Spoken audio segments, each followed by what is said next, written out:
Okay, I have an update of what happened in court today.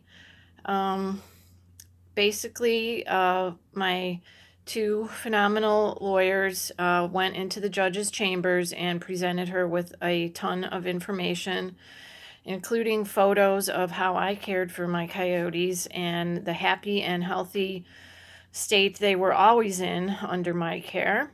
And then photos of what's happened during the siege, bloodied, darted, and photos of what is happening now with Luna laying in her feces, declining, not moving, breathing heavily, not looking good at all. So we actually had a different judge today who said she needed time to review the case. So we're going back to court on Monday to hear this judge's decision.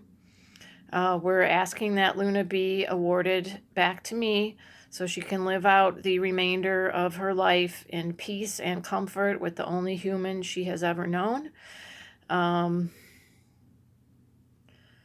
other side is still trying to say that it's illegal to have a coyote in Illinois. That's very odd because they've licensed me for years. They were out here in 2011, and Officer Ron O'Neill saw my coyotes. DNR is denying that they knew I had coyotes, but it's not true. And there are other people in Illinois that have coyotes. In fact, some people very close by that have their coyotes under the same licensing that I do. So again, this is totally unjust and unfair, and for some reason they do not want to cooperate and give Luna back to me. It continues to be horror for myself and mostly for Luna, who has been in jail, stuck in four walls for way too long, now so despondent she won't even raise her head when I speak to her. The only time I get her to raise her head and look at me is if a loud noise occurs, either from the workers slamming a door or the wind blowing a tarp that's put in place to block off the raptors that are constantly flying around the perimeter of the indoor enclosure where she's kept. So it all scares the heck out of Luna, all these noises, these people she doesn't trust, being stuck inside. She's been inside since definitely before July 4th. I think it's probably late June that they moved her outside. I'll have to look through my photos, but it's been about 2 months that she has been stuck inside, four walls, without sunlight, without grass or ground beneath her feet, and without fresh air. Honestly, it's pretty stuffy in that enclosure with lots of bird feces that I noticed the last time I was there too. So I've been assured that she's okay. No, she's not okay. She's suffering horribly, and I do believe though that no one wants her to die there. The facility's asking that she be moved immediately, and I was told yesterday that she's no longer laying in feces, that they cleaned it up after I made some calls to some to DuPage Forest Preserve Police.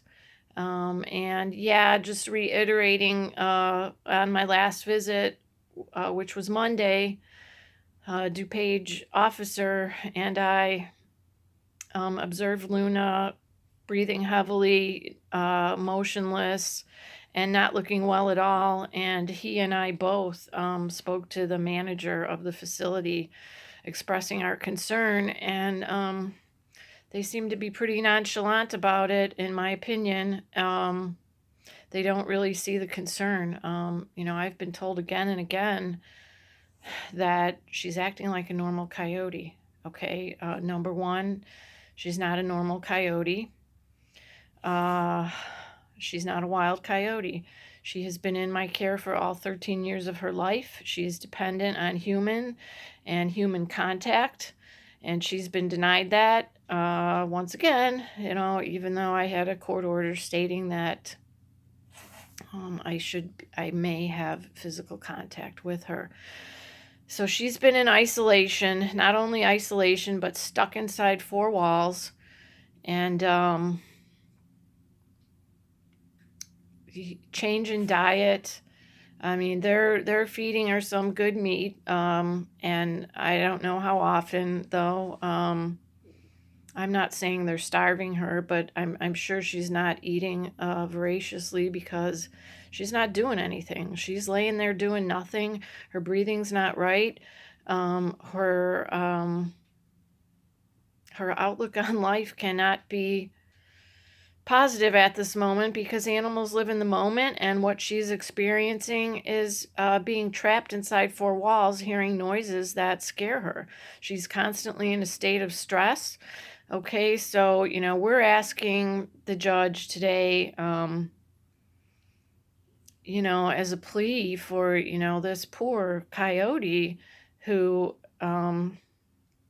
is not doing well, is declining rapidly, in my opinion. I've seen her twice a week now for the past 2 months, and she's going downhill. She needs to get out of there. She needs to be outside, but she needs to be in a familiar environment with me. So that's what we're asking for, and that's what we hope will be the judge's decision on Monday. As a humanitarian plea, this girl needs to be home with me. I'm a federally licensed facility. I have state licensing, and IDNR has known that I've had coyotes. I believe today they were saying that they never knew I had coyotes. That's not true. It's absolutely not true. And we are asking them to produce the paperwork that proves it. We will subpoena that paperwork in trial if we have to. But they have all my paperwork that shows that they were out here and actually issued me a warning ticket when I learned that I had to start purchasing one of their permits in 2011. So, yeah, that's what's going on, folks. Thanks for hanging with me. I wish I had much better news, but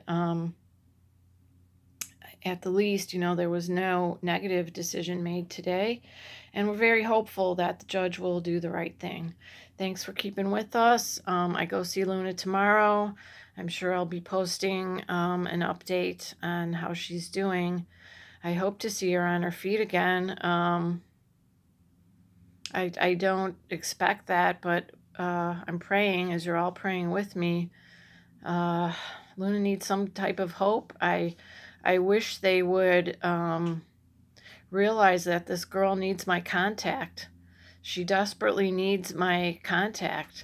She needs me to be able to, squat down beside her, or at least, I don't care if they put up a fence in her enclosure and let me sit on the other side of it, but all she can see is my head through a window now, and she is totally despondent. All right, this went much longer than I meant to. Also, I will be on the Steve Dale Pet World, Steve Dale Pet Guy, Sunday a.m. on WGN at 6:30. And he will also be doing a Facebook Live broadcast for the 15 minutes if I'm able to get there in person. If not, it would be a phone interview. Thanks, everyone. I do love you all and appreciate you for hanging with us. Please continue to call Governor Pritzker and Colleen Callahan. I will post those numbers again here. Thank you. Thanks a lot.